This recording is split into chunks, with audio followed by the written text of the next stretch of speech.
American Military University proudly presents Mission San Diego Military, produced by the San Diego Military Advisory Council and Cloudcast Media.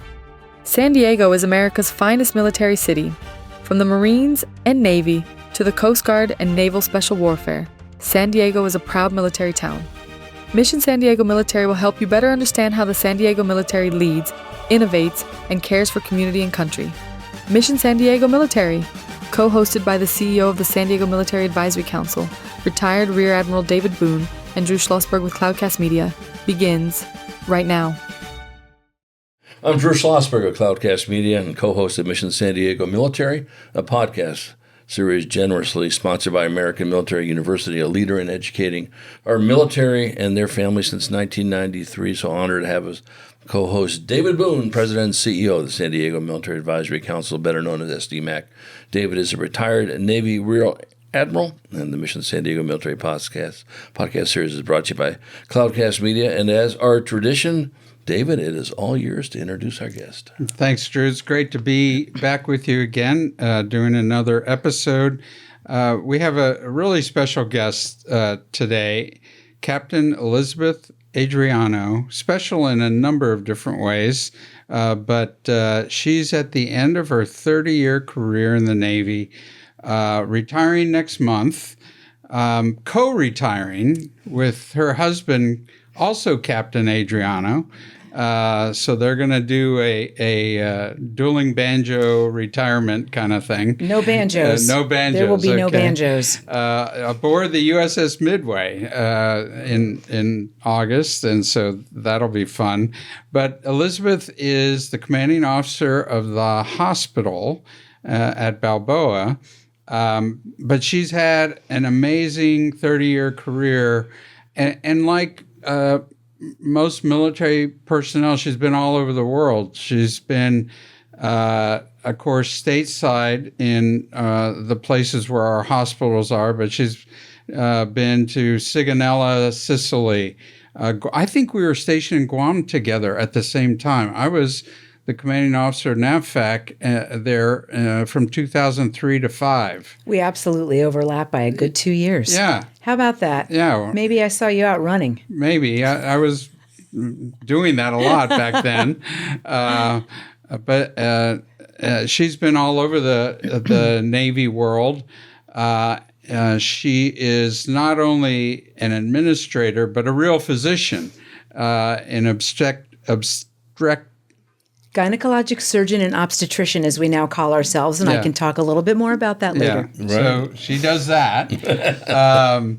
But from our perspective here in San Diego, she's been a great partner with SDMAC and the community, and so we're going to miss her dearly as she goes to her next phase of profession. Departing from her military career into whatever the future is. So with that, I want to turn it over to Captain Adriano to give us an opening on what she's about. Thank you very much for that kind introduction, David. So as David mentioned, I have been in the Navy for an amazing 30 years. And to be able to close out my Navy time here in San Diego, where it all began. I did my internship back here. From 1998 to 2001. And when I was here before, Balboa was a thriving, super busy hospital. And I had the best training experience you could possibly imagine. It prepared me to go to my very next duty station, which was a tiny little community hospital in Beaufort, South Carolina, where my husband was co-located at Marine Corps Air Station, living his best life as a flight surgeon. And then Guam, where there's a whole lot of stuff that happens on Guam. Yeah. And having a good training prepares you to be able to handle all kinds of emergencies that you might or might not have actually seen during your training. And the reason that's important is because we rely on our military training facilities to make sure that all of us, whether you're a surgeon, a nurse, critical care, a tech, a radiology lab, whatever you are, all of us wearing the cloth of our nation, it's our responsibility and obligation to be able to go forward and to be able to save lives and take care of our soldiers, sailors, Marines, airmen, space, whatever we're calling everybody now. But that's our job. Mm-hmm. And when we don't have enough patient volume in our facilities to do that, our readiness is degraded. Yes. And so one of the things that you and I have had really a lot of opportunity to talk about over the last couple of years is how to build back volume and case complexity at Balboa, because we owe that to our warfighters and we owe that to the American taxpayer who put their sons and daughters in service of our country and send them forward, trusting that when they need us, medical is going to be there to take care of them. And as you know, the Marine Corps, they go nowhere without their corpsmen. Yep. Because they know that when they have a corpsman by their side, they're going to come back alive. And so we are directly contributing to the lethality of the fighting force, both for the fleet and Marine Corps. Yeah, it's a really important to recognize. People see the hospital here, and they think those people just work at the hospital. But as everybody knows, we have the largest fleet concentration in the world, and they take their medical staff with them. So how does that happen? How do people on your staff end up with operational units? So there's multiple different ways that can happen. Traditionally, we would take orders either to one of the different BSOs. So we would either be in a hospital, or we would be greenside with the Marine Corps, or we'd take orders to a ship or another operational unit. Now it's become a little more sophisticated. So all of that's still happening. So if I were to take orders to the Ford, then I would be part of ship's company on the Ford. I would deploy with the Ford, I would work up with the Ford, etc. We also have flight surgeons who, when they're out with a carrier in their unit, they're actually assigned to greenside to their squadron, but then whenever the squadron deploys, they're ship's company for that period of time. As far as the hospital corps goes, for the nurses and the doctors and the medical service corps, our hospital administrators and our dental corps, when we have orders to the hospital, it used to be that was it. You were at the hospital, and unless you were assigned to a specific platform, like the Mercy, or you went IA, you mainly stayed within the hospital. The way that our recent Surgeon General has pivoted to answer the demand signal of the fleet has been to switch out the way that our billets are kind of assigned within the MTFs, so that they are now part of an expeditionary medical capability. So for instance, I've got about 3,000, give or take a few here and there, active duty folks. Of those, right now, about 75% of us, 75 to 80% of us are assigned to a platform. So I've got over 1,000 that are assigned to the Mercy, whether it's the 1,000 bed capacity, the 500 bed capacity, or the 250 bed capacity. Then we've also got our expeditionary medical hospital, our expeditionary medical facility. We're responsible for Bravo at the hospital. We have, that command is about 450 roughly. Of those, we've got several hundred at our facility. The rest are dispersed to Lemoore, to 29 Palms, and up as far away as Bremerton. Yeah. When those platforms deploy, those individuals who are now serving two requirements, one is the military treatment facility requirement to deliver medical care, and the other is to serve the needs of the Fleet and Marine Corps. And so it becomes challenging to staff the hospital fully when those units are called forward, but that's what we do. So Captain Adriano referred to the Mercy. The Mercy is the white hospital ship with the Red Cross on it. So many of our listeners probably have seen it. The Mercy is on the West Coast. The identical ship, the Comfort, is on the East Coast. So her command is part of staffing that. Yeah, and David, as you've heard me say, back in the day when we were doing this podcast, we would do remotes from the Mercy when they were doing Pacific Partnership deals. And I believe we either hooked up with them in the Panama or Vietnam, and when they were doing their thing. And talk about, what that aspect would have been like. They're actually doing some medical stuff back, halfway around the world, correct? That's absolutely correct. So that's part of our humanitarian mission. And there are two different ways the Mercy contingent deploys. And they're part of Pacific Partnership, as you mentioned. So every other year, on average, the ship will actually go out. Now, she's been in the yards for several months now, and she won't be out and seaworthy for several more months. So in between those years, when that ship actually goes out with all of ship's company, in between, we send folks out to do Pacific Partnership, as we say, haze, gray, and underway. So they're still going to host nations to provide that medical care on behalf of the United States. but it's a little bit of a different deployment experience. Yeah, and I just want people to know, I mean, that we're not doing stuff for our own folks here. We're doing it around the world. Absolutely. Yeah, and doing it very admirably as well. Talk about some of the core projects that's funded by DHA, to expand the OR capacity. So right now, the DHA has recognized that I mentioned just a moment ago that we're responsible for force generation and the readiness of our medical staff. So what is DHA? I'm sorry, let's back that up. Yeah. So the Defense Health Agency is the agency that was created by Congress over 10 years ago to manage the delivery of health care and readiness within the military healthcare system all over the world. So not just within the United States, but all of our forward deployed hospitals. And just as a carrier gets reps and sets for the warriors that ride the carrier, so does the hospital provide reps and sets for us to make sure we have our wartime skills.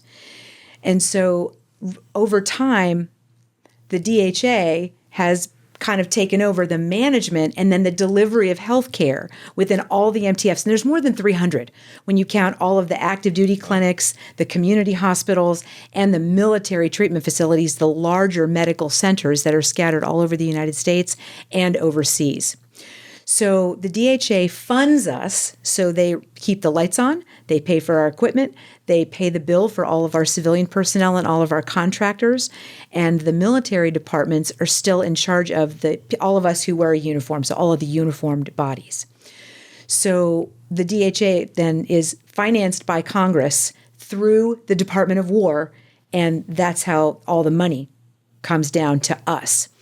They recognized, I mentioned force generation and medical readiness, they recognized within the last couple of years that there were a few what they call the core facilities who were generating most of what we call our KSAs, our knowledge, skills, and abilities, and most of the workload. And those are called the core 15 facilities, of which San Diego is in the top 5 because we produce residents and fellows and all the techs and our nursing skills, et cetera. And all of that is because of the volume of patients that we take care of. Brooke Army Medical Center in San Antonio is another one. Walter Reed in the DC area is a third. So the core projects, last year, the DHA made a commitment to the core 15 that they were going to fund certain projects so that we could expand care, re-enroll patients, because as one of my old bosses used to say, we don't need our 65 and older because they're old and sick, but we need you because you're old and sick. Mm-hmm. And part of the reason for that is those of us who are wearing this uniform, for the most part, we're not sick. We don't have chronic illnesses that need subspecialists to take care of. We don't have a whole lot of cancer that needs complicated surgery to take care of it. And the one type of surgery that translates to combat surgery is oncology, is cancer care. And so being able to get those patients into our operating rooms, into our intensive care units, onto our medical surgical wards, and into our clinics is critical for the readiness of people like me who need to be able to go forward and take care of patients. And so these projects right now, we've been funded at Balboa for several different projects. I'll focus on operating room expansion. So we right now have 18 operating rooms at Balboa. When I first came on board in 2023, we were only running 11 of them because I didn't have enough staff. But I know the patients are out there because I'm paying the bill for all the patients that are getting taken care of out in town. And I know that my doctors are sometimes going out to operate on those patients because we don't have the infrastructure to take care of them. So how do we bring the patients back into the facility when I've got a beautiful facility with 18 operating rooms and 2 sides of an ICU and multiple wards to put patients post-operatively? So over the several years that I've been on board, we've had some great conversations with the Defense Health Agency. They have been able to provide us with funding to begin to do a couple things in parallel. Number one, build back our care teams so that we're able to re-enroll patients. And then simultaneously and in concurrence, hire on primary care physicians that will have longevity. Because what I do know about San Diego is it is a military-friendly town. And there are hundreds of thousands of retirees and family members who live in this city. And many of them want to come back to Balboa to get their care. We, over time, and specifically throughout the course of the last 5 to 10 years, have invited many of them to leave and go out to the civilian community because we were focused on the different side of readiness. We're prepared and welcoming back our retirees. And in order to provide that continuity of care, so if you, as a 65 and older, want to come back to our facility, we would love to have you.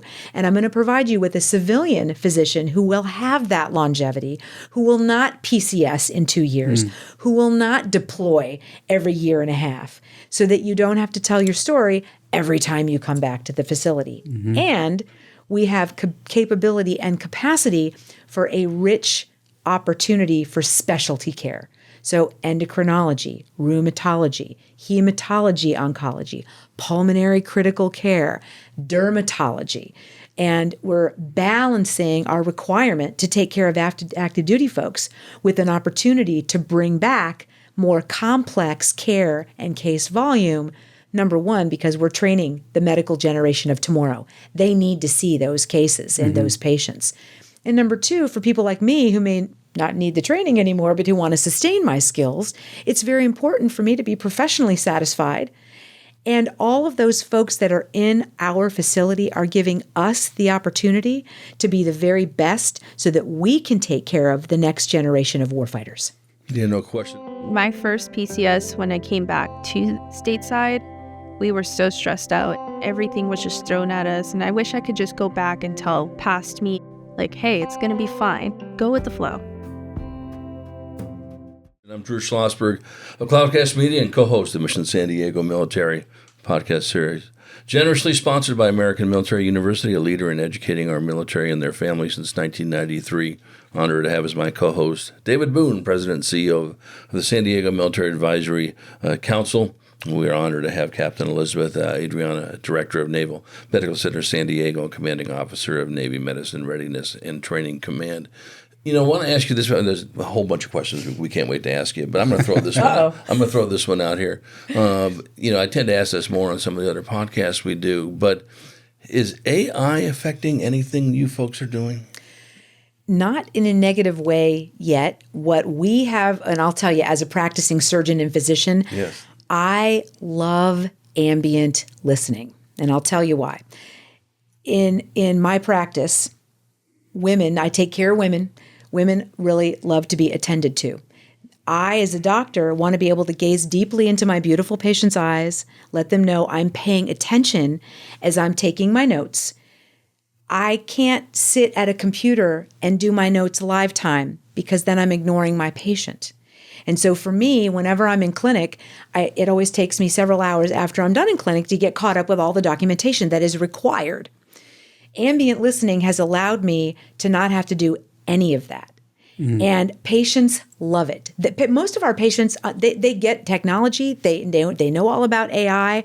They're embracing, hopefully, mostly the goodness of it. So what I love about ambient listening, which is one of the ways we're using AI right now within military medicine, is I can walk into a patient room, explain that I'm going to set my device down, and it's going to listen to everything that happens in the exam room.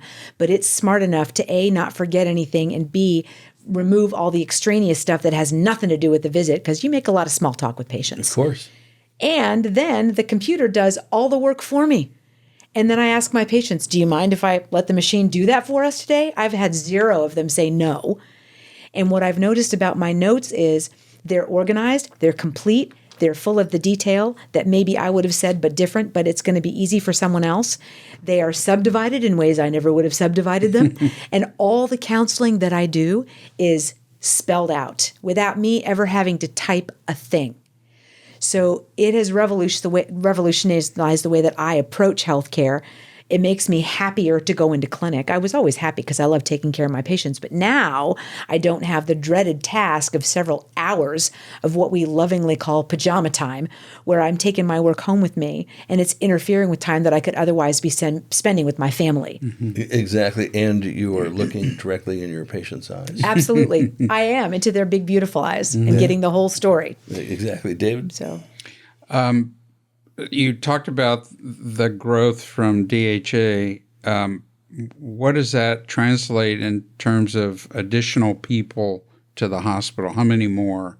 And I presume you're on a search to fill those. We absolutely are. So what kind of skill sets our audience might be interested, and they may know somebody, so communicating that might be helpful. So I'll start by going backwards for just a few moments. So back in 2017, 2018, Balboa was richly staffed with about 6,800 individuals. Wow. When I came on, I know it sounds fancy, right? But wait for it. When I got there in 2023, we were down to about 4,900.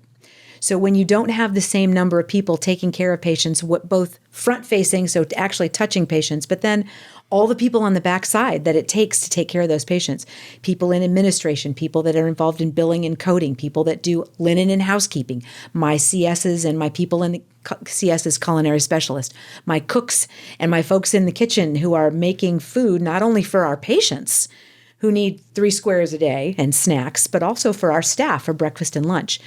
So trying to figure out how do we build back staffing so that concurrently I can bring back patients. And so, of course, that takes money. At the end of the day, it's all about the Benjamins. And our active duty end strength is fixed. So this is by definition going to require augmentation from the civilian world. And that's both GS and government work and then contracting. And the first thing you have to figure out, I had to figure out, was how do I convince the DHA that we're worthy of investment, and where do I tell them we need to start? Because just like anybody asking for money, you got to somehow prove you were a good investment. You got to show some kind of return on investment. And for us, that was going to be twofold. Number one, less money spent buying that care in the civilian sector by bringing it back into the military system. And then two, our currency in military medicine is not dollars. It's readiness. And we don't do a very good job of measuring that or saying this aliquot of readiness equals this number of dollars, or this ability or inability to go down range, because my folks don't have the skill set. So the first place that we focused on at Balboa was inpatient mental health and substance abuse rehabilitation, because that is a huge problem. It's a massive demand signal nationwide. The military is not unique. And we had only 50% of our space that was able to be utilized for inpatient mental health care because we didn't have the staffing to support it. And so the first thing we had to do was, from a business side of the house, analyze how much money are we spending on the outside to take care of our men and women in uniform that we could be bringing back into the military healthcare system. Not just because of the savings in dollars, but because we know that when our military staff are taken care of within the military system for mental health, they have shorter hospital stays. They have a higher return to duty rate. They're less likely to return with a diagnosis that prohibits them from going back and doing the job that they love to do. And they're less likely to be on a medication that prevents them from deploying. So for all those reasons, in addition to the Benjamins, we knew we needed to bring them back. So we were able to convince the DHA that for inpatient mental health and for substance use rehabilitation, they needed to reinvest in us.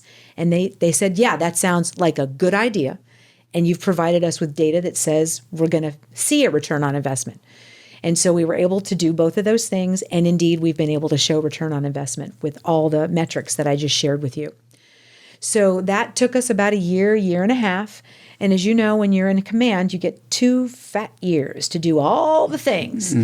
Well, I was very blessed to be extended and to be given a 3rd year. And so with that 3rd year, our team was able to put together some other ideas at an invitation from the DHA for all of those core 15 facilities that I mentioned a few minutes ago, to put together, if we were going to grow and or expand, which is, I guess, is kind of the same thing, or if we were going to start a new service, why would we want to do those things? What resources would we need?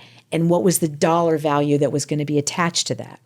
And so we all put together our thinking caps, and we came up with several different areas where we knew we needed to be able to grow, and all of these things work together. So our first, and I'll get to the OR in just a minute, because I know you specifically asked about that 185 minutes ago. But in order to fill the operating room, we need some of those older, sicker, more complicated patients. So the first thing we needed to do was stabilize primary care and specialty care. So you got to buy not just doctors and nurses, but physician extenders and nurse practitioners. So we needed to hire primary care nurse practitioners, women's health nurse practitioners, internal medicine physicians for continuity. But with all of that, you need your ancillary services, which includes more radiology techs, more pharmacy techs, more lab techs, because all those folks need all the things ordered for them for diagnostic purposes, et cetera. So we're in the first phases of that right now. That feeds into the operating room. And so we are growing our operating room from right now 11 to 13 rooms to a 15-room template. Along with that, when you have more people in your ORs that are going to need some postoperative care or some postoperative ICU care, you need to be able to buy nurses and staff to augment and grow your ICU and your medical surgical ward. And so those two projects are ongoing in simultaneous execution with the primary care, with operating room, and then we're also buffing back up in inpatient mental health and SARP, because those two projects got a little bit slowed down with DOGE and all the things and the government shutdown. And so we are subject to certain restrictions and restraints that the civilian community isn't.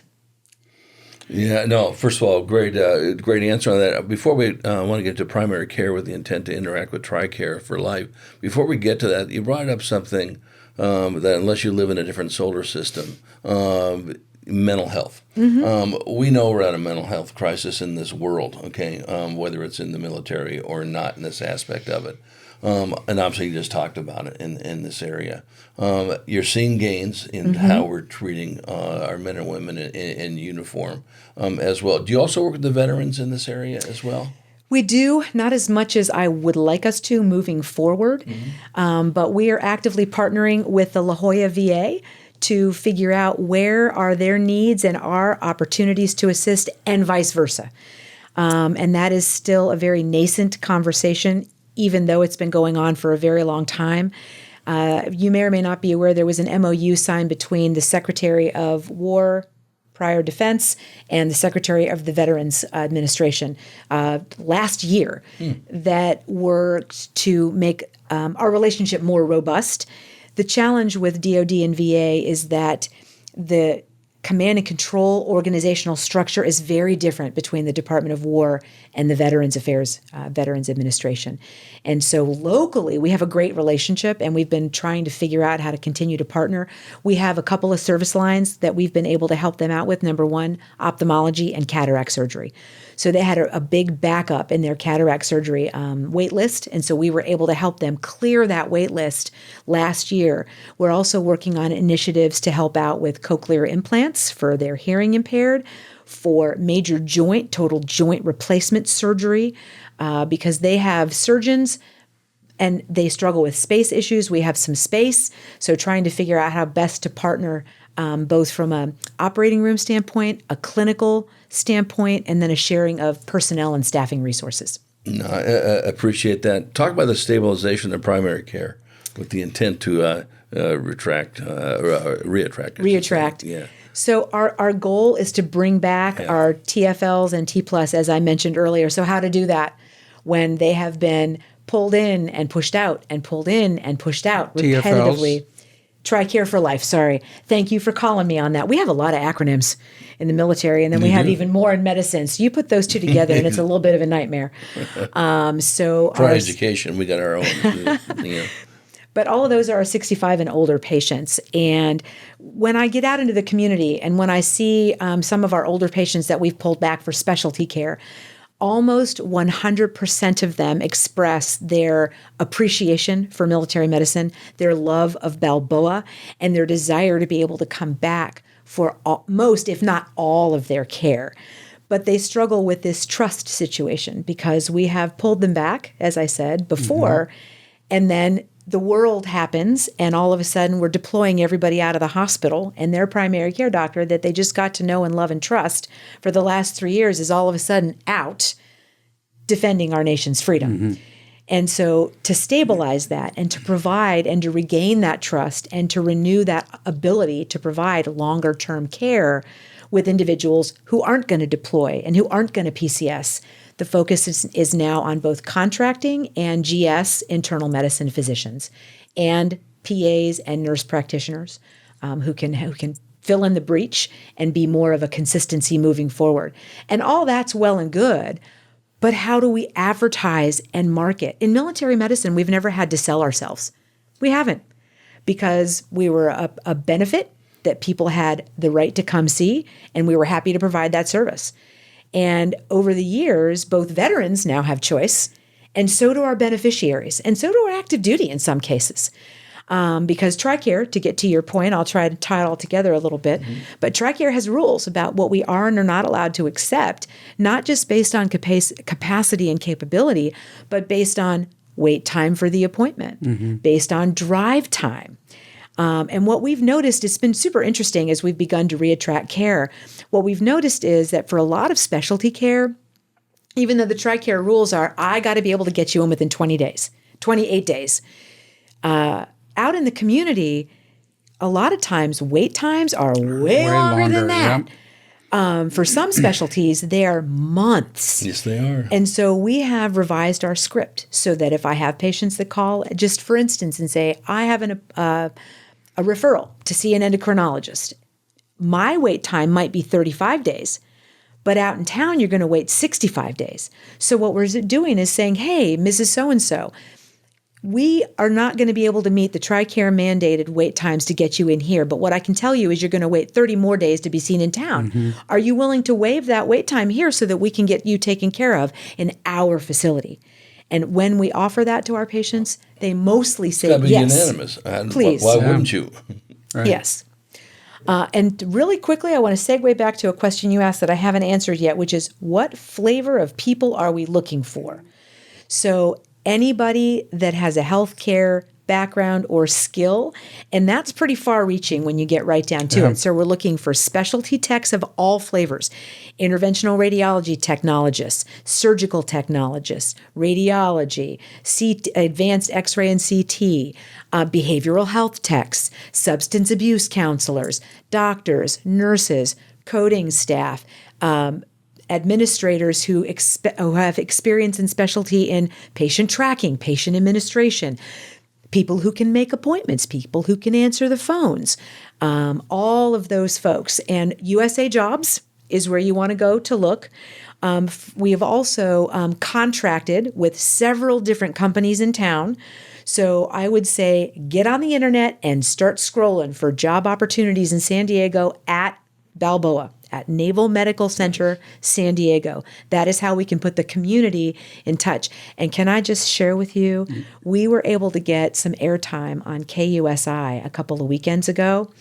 And it was right before we were about to have a hiring fair. First ever hiring fair. I was super, super, super stoked about it. And we had, at the time we had that opportunity on KUSI, we had maybe 200, I think it was around 195 resumes that had been uploaded because of some very basic marketing that we had done. After that segment, and they gave us, I want to say, more than 15 minutes. It was phenomenal. But after that segment, the number of resumes that was uploaded into USA Jobs more than doubled, and we had 300 people show up at that hiring fair. Right now, what that means is we were able to offer over 20 people job offers on site through the CHRA company that we use to hire all of our contractors and some of our our GS folks. And so it was a huge success. And then of all of those other resumes and other people who showed up, we're moving through them to get them through the hiring process. So that was a fabulous success, and we're hoping to be able to replicate that on almost on a quarterly basis. Are you getting forward. some transitioning military in that crowd? We are actually not as many as I would like, but we are getting some, and we are getting some folks who are family members of military or transitioning military. And so to your point, yes, we would like to be able to attract those people to stay in Southern California after they retire out of military service. Yeah, David, it's too bad that Captain Adriano is not excited about her job. I think it's infectious in a very positive way, and I don't mean that being a medical doctor. It could be the other way on this. So that is so cool to hear that. Obviously, you've seen a lot of positive things that are moving forward. Yes. As you retire, and what would you like to see if you could wave the magic wand in the world you've been in? What would you love them to continue to do and do even better? At my level, just to take absolute fabulous care of our patients. We have the best healthcare team. I tell my folks all the time, we are the best military treatment facility in the military healthcare system. And I don't say that with false pride. We have an amazing team. They are on board and moving forward with relentless positivity as we continue to grow back our staffing and bring these complicated, complex patients back. And really, at the end of the day, it's all about taking care of the warfighter, the fleet, and Marine forces. And what an honor and a privilege to have been able to do that for 30 years. Spoken like a top-notch doctor. Exactly on that. David, what other questions do you have for Captain? Well, you're at the end of a long career. You're about to make a transition. Yes. You have a change of command and retirement ceremony coming up. And there's an excitement to all of that. And you're probably not far. You're too much into it to really reflect on your career. But I'm going to ask you to reflect on your career and capture what thoughts come to mind. And I'm asking you to do that for people in the audience that are perhaps thinking about a career in the military and they're maybe on the fence about, whether it's medicine or aviation or ship driving, why would I do something like that, right? Because, oh my God, why wouldn't you? How much fun to have, for me as a physician especially, to be able to not only serve our nation's heroes and their families and those who have gone before them, but to be able to do it on I'm getting paid pretty okay. I'm not making nearly as much money as I could as a civilian doctor, so none of us do this for the cash.